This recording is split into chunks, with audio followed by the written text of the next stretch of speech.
All right.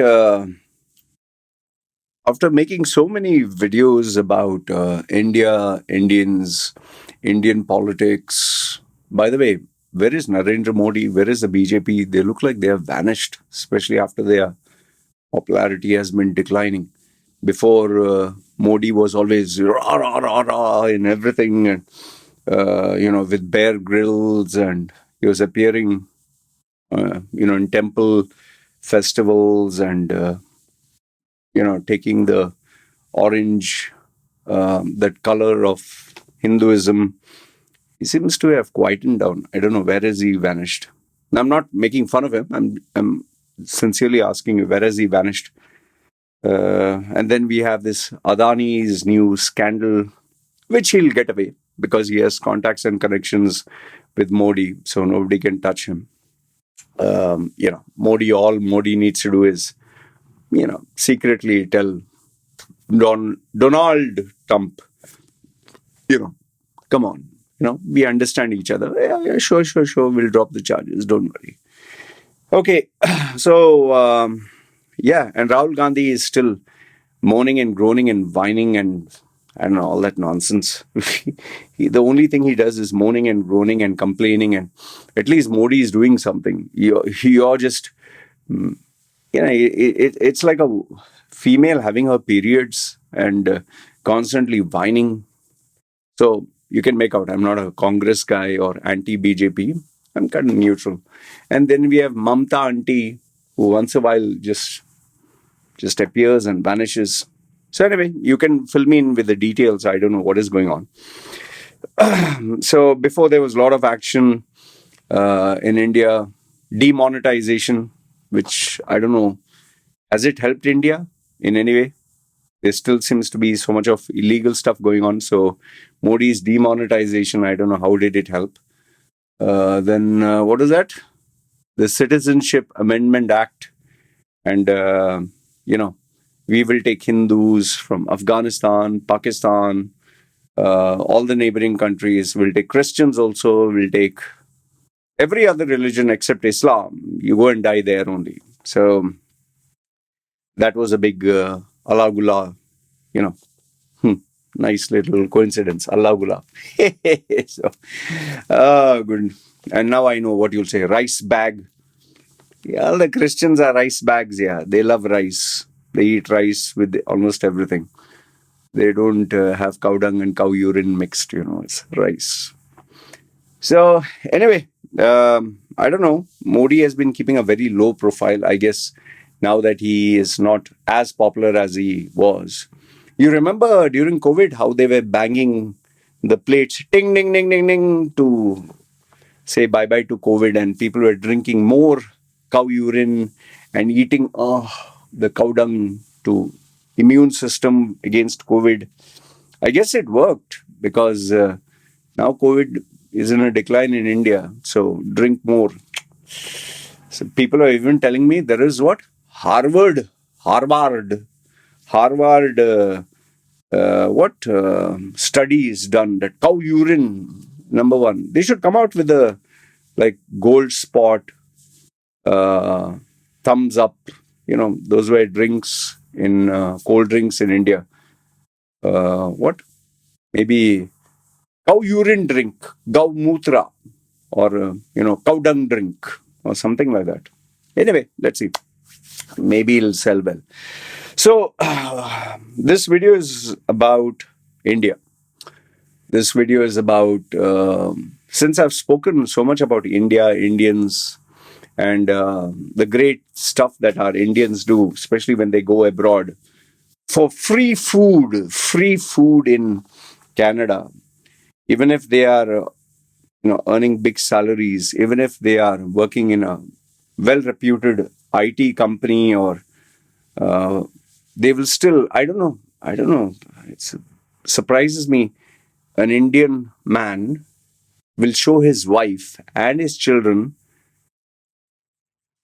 and he will admit that we have good jobs, but he will also show, see how much free bread I got from the homeless shelter that they were giving for poor people. See how much yogurt. See, free. See how much strawberries, see how much apples and tomatoes. Indians don't pay money. You can get for free from India. Sorry, from Canada. Food banks, which are meant for poor people with no food. We Indians are for free. We are so smart. Guys, don't spend money. Free food. India, Jai Hind. Well, and then they wonder why people don't respect Indians, yeah. Why? Hmm. So anyway, all this circus we saw. So now, after all these wonderful things about our Indians, who believe in free food, who believe in taking buffet in their bags, they'll take bun and they'll take tissue box and they'll take croissant when nobody is looking. And yes, before they fly out back to India, they will take the accessories from the hotel. Towel is for free. Slippers are for free. Shampoo and soap we don't get in India. We will take this also for free. Oh, look at that decoration up in the wall. That also is free for us. And when you get caught, hey, don't act too smart. Okay, how much? How much I will pay? I'm from India. I will pay. So anyway, after speaking all this about our Indians and Bobs and Vagin, you just have to go to some Facebook group. Just type search. Don't take my word. Go to Facebook. Go to Facebook and type nightlife or say the country's name. Say for example, you say Pattaya or you say Cambodia or Vietnam or Philippines. Say nightlife, nightclubs, bar girls, and there you will get to see all these girls who are showing their assets to invite guests. You will get our Indians who say, I love you, I love you. They think that this girl is actually posting it. What they are not aware is the bar owner or the social media guy, the guy who's handling the social media, he's posting this. So our Indians would put, I love you, and they'll put their number, India +91, whatever. You'll say, this is fake. No, Baba, not fake. How I know? Very simple. Please, I love you, please. My name is so and so. And when you click on the profile, it's actually the real profile of the guy. Unless, of course, somebody else is making someone else's profile. So, yeah, Bobs and Vagine, which our Indians are well known for. So now, having such a wonderful reputation, having so many stories to share, is there anything good that I can share with you? Is there anything worthwhile which does not make fun of Indians? Well, I thought in this video I'll give you the 23 predictions that I have for India. 23. Why 23? Well, I don't know. I just wrote down. So you give me your thoughts. What do you think? Which one do you think is right or wrong? And how did I come to these points? Was looking at the behavior patterns of our Indians for the last 5 to 6 years. And as you know, majority of my clients are Indians who are based overseas. Very few Indians from India, mostly Indians who are based overseas, who are doing very well, who are earning a substantial sum of money. So based on these patterns, I see patterns. So I just evaluate. And I thought I'd share these 23 points. So you tell me which one do you think is right, which one do you think is wrong, and feel free to add your points as well. The first point that I tend to see, which is a reality, is the sad brain drain, which is still occurring in India. I mean, we thought the brain drain phenomenon was over, like the best minds leaving India has stopped. Sadly, what has happened is because of the cost of living, the increased, congestion, increased pollution, increased stress. The levels of stress in India is so incredibly high. I mean, just think for a minute. You get up in the morning And the first thing that you're worried about is, I need to have my tea, coffee, and I need to run to get to work because I'm going to be stuck in traffic for 1 hour, 2 hours. Whether I go in a rickshaw, whether I go in a taxi, whether I go in railways, though there's no place. You can't even enter without pushing and shoving people. And especially like where they call the Silicon Valley of India, Bangalore. I mean, I've seen some of the youngsters. They share the photographs. It's a terrible mess, man. So to reach office is such a headache. Once you get to the office, well, obviously you have to work. It's not that Narayan Murthy's 70 hours. That's not what I'm focusing on. That was his opinion that he gave, which people are now simply making a controversy. It's up to you. You want to work less than the hours that you're being paid for, you work. Nobody is forcing you to work 70 hours. You're working for yourself. You're not working for the world. You work for yourself. Okay. So, and by the way, I endorse Narayan Murthy's opinion. If the country has to grow, you have to work not only for the country, you have to work for yourself. Others is, if you have this self-entitled generation, nothing is going to work. So, okay. Um, so you have these, you go to the office, you work there. There are some time wasters who will sit in the office and just gossip and talk. But then you have to get back home, right? And imagine you were in the office, you took so much stress, and now you can't just directly go back home. To go back home is itself a struggle. And by the time you reach home, you are so bloody exhausted. You're tired. And you wanted to go to the gym, but then you're like, oh, I have to go meet my friends. We'll sit for just having tea, coffee, or shisha, or have some drinks. So time is so less. And then before you know it, you have to again plan out the next day. So when you're given this kind of life where you're just like uh, in a rat race, a rat in a rat race, or life is so monotonous and routine, you just lose the flair for goals, dreams, ambitions. Like when you're studying in college, you think one day I'll be an entrepreneur, one day I'll be successful, one day I'll migrate abroad, one day I'll have a good life, good wife, good house. But here you're working like a dog, and yeah, you earn a salary. But then in the end, you have to pay taxes, you have to pay expenses, groceries, travel. What are you left with? Yeah.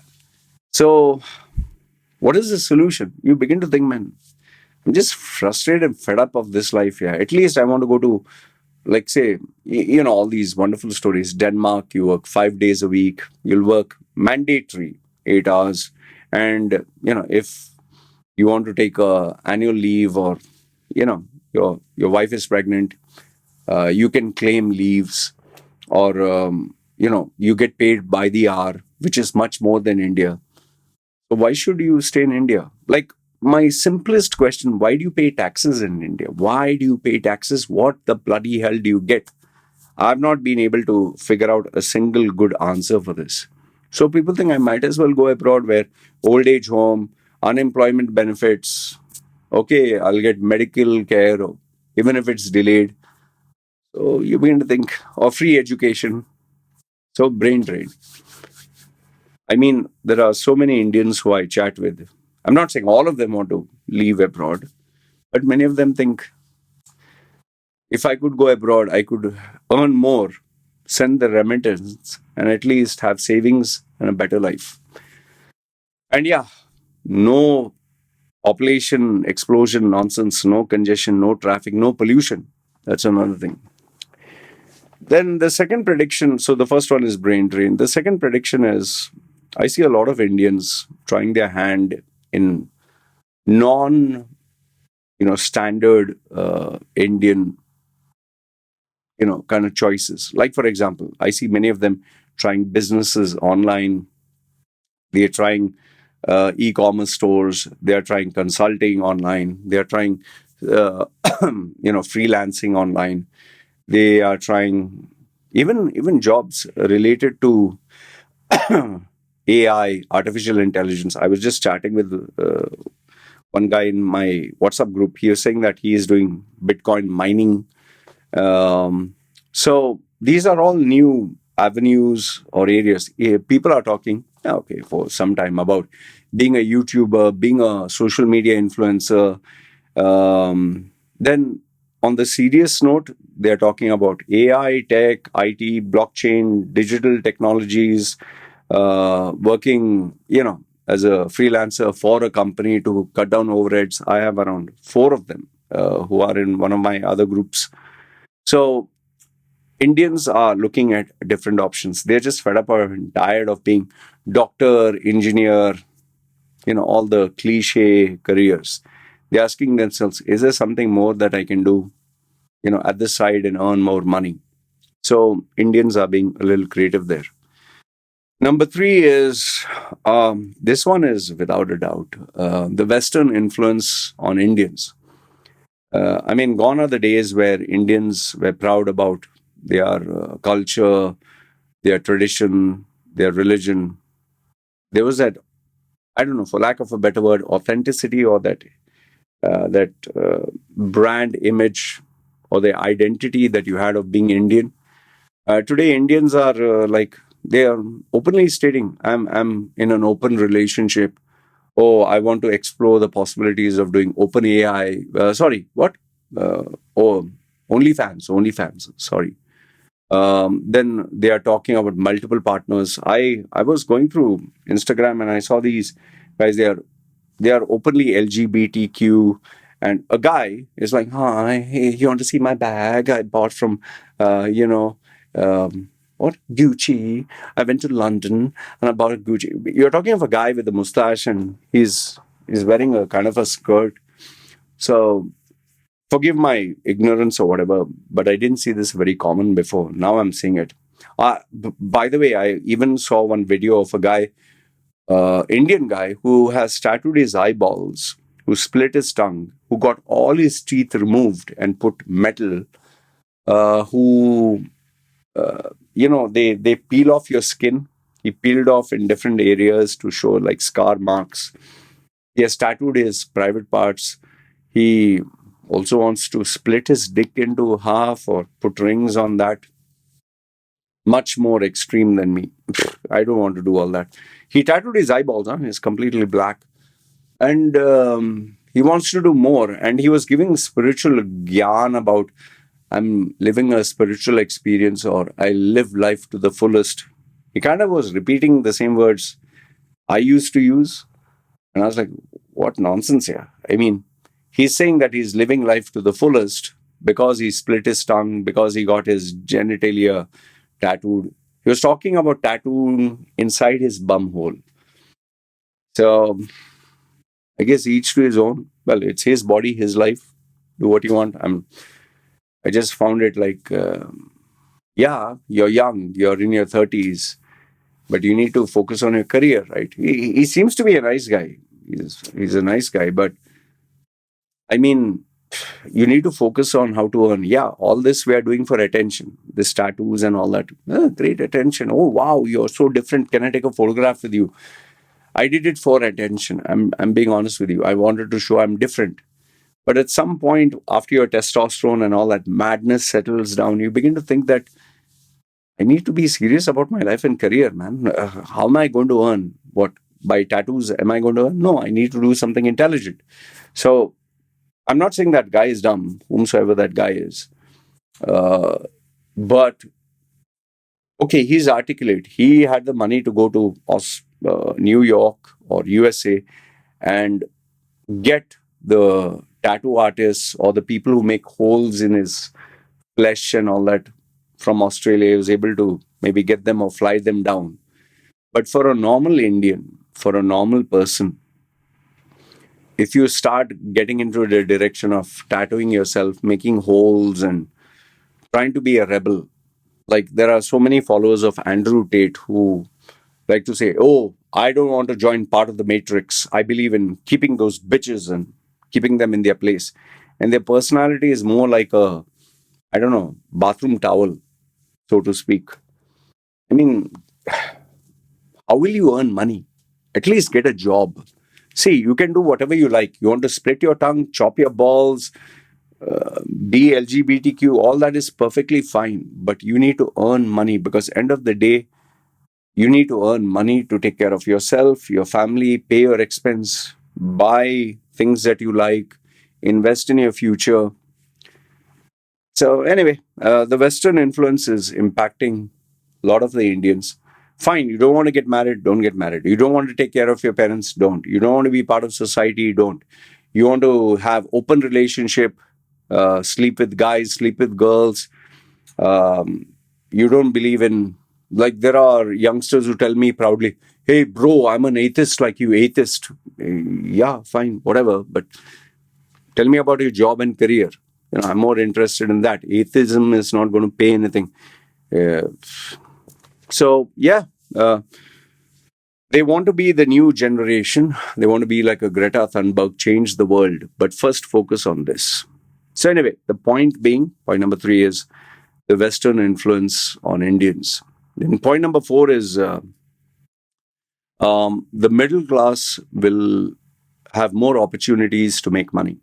Okay, there will be more focus on service related jobs. Manufacturing also will come down, although it's very unpredictable. Like if you have a manufacturing plant in Kerala, you cannot live a single day without a strike or protest or some communist nonsense. And then obviously you have unions and all that. So I think they'll try to solve all that and tell people, listen, you want to make money, just come to work, do your work properly. Otherwise, we'll shut down, go to China or Japan or some other country. So manufacturing will come down, service, tech related jobs, AI jobs. And to kind of lure the people in, they will not only give them training, because they obviously need skills, they will also have slabs like you learn this course and you're able to do this job independently. Then we'll give you another course, but you need to work for 3 months, and then we'll increase your salary. So this will give them more money to spend, and that in turn will increase the standard of living of the middle class and push them slightly higher. Point number 5 is um, there are, you know, okay, one is college graduates who don't have any skill but are looking to get experience. But then you have companies that invest in people, or there are people who have experience, and they will demand bigger salaries, or they'll say, okay, otherwise, I'm sorry, I'm not interested, I will go elsewhere. So companies, in order to retain talent, they will pay not only good salaries, they'll offer perks, benefits, and even though we keep saying that many Indians will migrate abroad, there's a strong contingency of Indians who believe that I don't want to go abroad because there are equal number of challenges. I might as well be here. I have my friends, I have my family, I have people that I know. So they will charge more money, and they would want to live in India, even if they are earning slightly lower, because end of the day, it's not just about money; it's quality of life. Then number 6, this one is unfortunate. There'll be plenty more college graduates, which never stops, which in turn leads to massive degrees of unemployment. I mean, the number of messages and emails that I get of youngsters not having jobs is not even funny. And on top of that, they have more stress. There are more suicides, uh, which is not like a very frequent thing, but depression is much more, a lot more confusion. And they are all wondering, like, what do I do? Do I stay in India, but there's no job? Do I travel within India to get a job, or do I travel abroad? So the college graduates will face plenty of stress, pressure, and headaches here. Number 7 is the rise of inflation, the rise of cost of living. I mean, I just found out that Bombay or Mumbai, the property prices there are the highest in the world, it seems. I was kind of like, oh, really? Oh, okay, it's higher than Dubai, it's higher than even Manhattan. So correct me if I'm wrong over there. So cost of living is super high. Pollution, though, anyway, we know is very high. There is more stress. People are more, they don't have time for anything. And they will also start selling more cars. The roads can only hold so much. Then you have more population, and everyone, if they have a car or a scooter, this thing becomes a big headache. And there is more chaos. So all this will be more, which will relate to more stress, more depression, more dependency on alcohol, more dependency on vices, on smoking, on addiction to porn, addiction online, and tablets and medicines and bad health. So all this will be more. Number eight, the trend is already started, but many Indians will opt for not getting married, for not wanting to have children, for not wanting to settle down. So this will be a big challenge, and there'll also be joint families. That'll be a thing of the past, kind of. Not everywhere, but let's say, for example, you're in Gujarat and you're not getting a good job over there. You'll go to, let's say, Pune, or you'll go to some other part of India. And then obviously, you're not with your parents, you're not with your family, you're independent. So, you'll want to have a girlfriend or live a new life. So then that closeness goes. And just imagine you have five sons, and all five are working, or five daughters, all five are working in five different places. So that will erode the Indian joint value system. Number nine is Indians will have more purchasing power. They'll spend a lot more money. They will travel a lot more. They will want to invest more into fashion, into travel, into gadgets, into fun, into pleasure. It'll no longer be just go to work and come back home. It'll be go to work, and from work itself, they'll want to, go to movies, go to malls, go eat outside, go experiment and enjoy life. It'll be more like, let's enjoy life. We are young. So that trend will be very, very strong, which was not there before. Before it was work and go home. So they will see avenues where they can spend their new purchasing power, which is why we have so many Indians traveling abroad. Number 10 is visas. Visit visas, tourist visas will be made easy for Indians. Before, Indians were not welcome, especially Thailand. Thailand and all these Far East countries, they're saying Indians, no need visa on arrival, just come down, don't need to worry.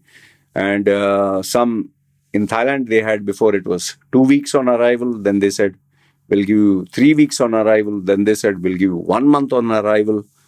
I think very soon they'll say just keep coming down, and every 1 month go out for a week and come back again. So most of the whites or the Goras or the Westerners, they're not very happy with this because they know Indians don't spend too much money. They don't spend a lot of money like the Westerners on, like a Westerner will spend $1,000 on booze, but an Indian will not spend $1,000 on booze. He will buy the booze and go home and drink and then come out. And he will spend money on other things like girls or, that's how they are. Our Indians always try to see the best value money can buy. And they'll always bargain, which you can't help, like the Chinese. So there will be many more Indians spending money. And countries have realized, okay, for example, I'm just giving one American or British will spend $10,000. One Indian will spend only $1,000. So why don't we get 100 Indians, $1,000 into 100? So much more, right? Something is better than nothing, right? So yeah, they will make this happen. But at the same time, on the flip side, because of the nuisance of having so many Indians, we have had news about Indians polluting, throwing garbage into clean areas, making places dirty. I hope they don't start pissing and spitting and shitting on the streets, because then that will be even more bad for the name of India and Indians. But there'll be regulations as to how Indians, especially long term, they will not want Indians long term, which is why Canada, USA, Australia, all these countries, they're making it very difficult for Indians to stay. See, many Indians, our problem with our Indians is they love to take advantage, and they took a college like admission to actually not study, but to get a job and settle down. And many of them used fake degrees, many of them used the loopholes of the system, many of them cheated the system. They don't even know English. Imagine someone saying, I have a PhD in English, then doesn't know how to speak English.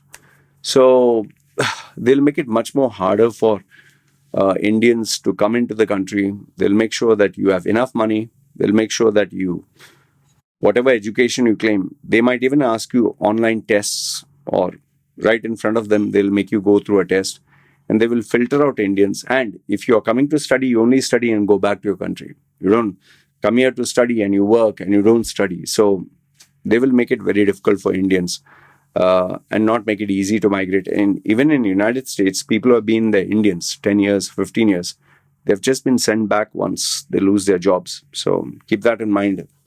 They're going to make it difficult for Indians.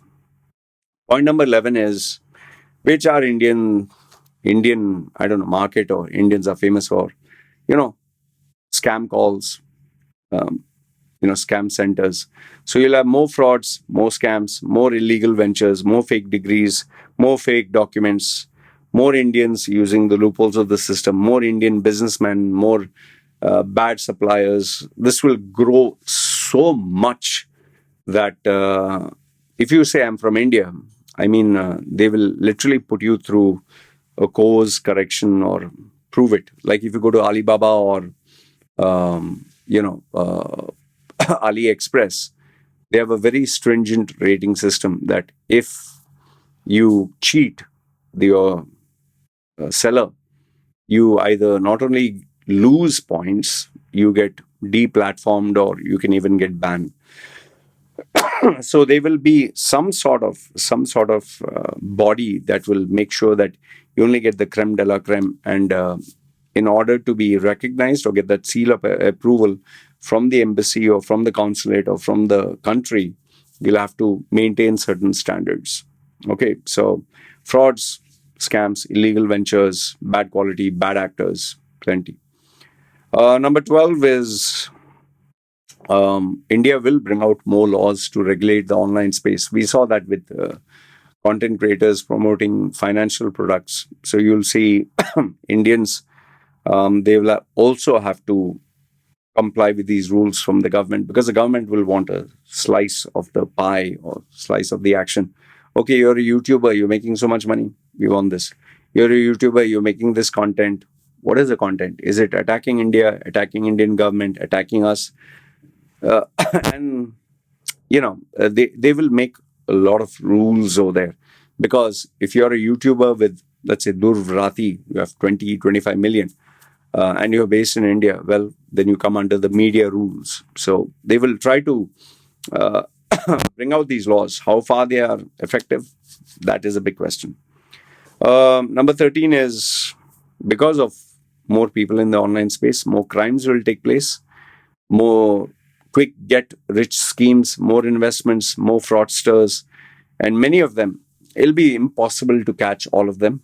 I would say out of 100, they would manage to put rules where 40 will be visible, 20 will be caught, 10 will be persecuted, the rest will run away. So there will be plenty of fake apps, fake websites, fake investors, fake suppliers. Get ready for plenty of this to be reported. Point number 14 is 13. Yeah. Crimes. Yeah. Point number 14. Indian women, they are going to, because of the population and because of the fact that the laws are supporting them, they will report a lot more FIR cases against men, false charges, false everything, just to take revenge. And they'll make the lives of many Indian men miserable, completely miserable, because they can just have these claims or allegations or, false reports. There will be plenty of them. And this will result in Indian men kind of having a disdain towards the good guys. I'm not saying all Indian men are saints. I'm not saying Indian men are suddenly going to become goody guys. There will still be guys who will take advantage of the system. There are plenty of females who are still kind of like don't want to get into that route. But Indian women are going to be, for lack of a better word, empowered, which is going to affect Indian men. And yes, many of them, especially the innocent ones, their lives will be destroyed. Point number 15 is Indian products, service, suppliers, they will be sought after overseas, but they'll have to maintain stringent levels of quality. They'll have to make their presence known. So there will be plenty of registered companies overseas. So you'll see a lot of Indians traveling back and forth, a lot of presence abroad, and the kind of awareness about the Indian name and the Indian brand will at least change slightly compared to thinking an Indian guy is with a turban and a flying carpet and a cobra and just traditional Indian. They will look at Indians as okay, maybe his products are good, maybe services are good, but yes, for every one good apple, there will be at least five or six bad apples. Number 16 is Indians will be, which they already are, will be completely addicted to online activities. Relationships, friendships, business, communication, correspondence, gaming, gambling, everything will be online. And I think India will be one of the largest markets for, I don't know if it is, for everything related online. So it'll be too much, and the Indian government will not be able to clamp down on each and everything, other than having a blanket, for example, blanket ban like TikTok, just ban. So they will try all that, but there are limits how much you can do. You can't, like they tried having a replacement for Twitter, they failed. So there are some things you can do, some things you can't do. Like you can say that I ban Facebook, but guess what? What is the replacement? Number 17 is Indian culture, Indian lifestyle, Indian food, Indian festivals, Indians' norms will be more global. And in a way, it's kind of nice that people get to see more of Indian culture, Indian dance, Indian. But then when you have substandard performances that are being done on New York Times Square or let's say at a college fest or in Canada, they're doing the Bhangra dance and they're just doing it just to encourage each other without putting effort, without putting, the blood, sweat, and tears of giving a great performance. And you give a substandard performance, breaking coconuts on the streets and shouting, and it ruins the name of India. But you can be rest assured they will spread it across. I just hope they do it in a very classy manner. On number 18, this will be sad. There'll be a lot more hatred, indifference, bias, racism, and attacks on Indians. They will target Indians. They will, if they identify you as an Indian, they'll classify you, they'll have bias against you. You might just get attacked just simply because you're an Indian. And you can't just blame the whites. It's a two-way street. So, when for example, the white community or the whites who are there in Canada, let's say, for example, they don't get jobs and they are being replaced. And when they had a white neighborhood, all of a sudden you have all these Indians coming and they'll have their Indian ways and Indian norms. So people will feel, I stayed here 50 years. I had a quiet, Christian, kind of Christmassy kind of environment where everyone nice to everyone. Now all of a sudden we have these Punjabis and Keralites and nobody talks to anyone and they'll talk in their own language and they are indifferent towards us. And yeah, you get what I'm saying. It's if you are an Indian and all of a sudden you're surrounded by all Africans or Taliban or Pakistanis, you'd feel the same. Come on. So Indians will be targeted. That is whether you like it or not. And especially when people are hurt, the people who lived there for many years, and now their livelihood or their lifestyle is destroyed, they will target you. They'll not stop. Then you'll have number 19. Okay. More countries would want to deal, associate, and build their friendship and relationship with India in terms of politics, economics, because they'll see India as a growing market. And if, like Modi, who opened up the Indian economy and encouraged investments, and he personally went there as a brand ambassador, if more and more of our politicians do that, and I hope we get politicians who are slightly bit more educated, or I'm not saying Modi is bad, but who take on the Modi style of inviting others, I think it'll be good for the country. So, but countries will definitely now target India as the promised land, which after China, after all these other countries, they'll see India as the the place where you can get big returns. But it's a long way off because of the Indian mentality. Uh, Number 20 is you'll see more Indians. Yeah, you'll see more Indians wanting to invest in India. In terms of wanting to retire there. Before we used to see Indians who want to retire in, let's say, the Middle East, tax free, say Switzerland or foreign countries. In a shocking twist, there'll be many Indians who will say, I would rather be close to my relatives, my family, my roots. So they'll keep a low profile. They may keep their investments overseas so that they don't get taxed, but they'll definitely want to be close to their roots. Remember this, the weather in Canada, the weather in the Western countries is not very conducive or not very welcoming for especially Indians who are slightly old. So they will not like that very much. Number 21 is uh, mixed marriages, mixed relationships, mixed, I don't know, gender identities, LGBTQ. That will be massive on the rise.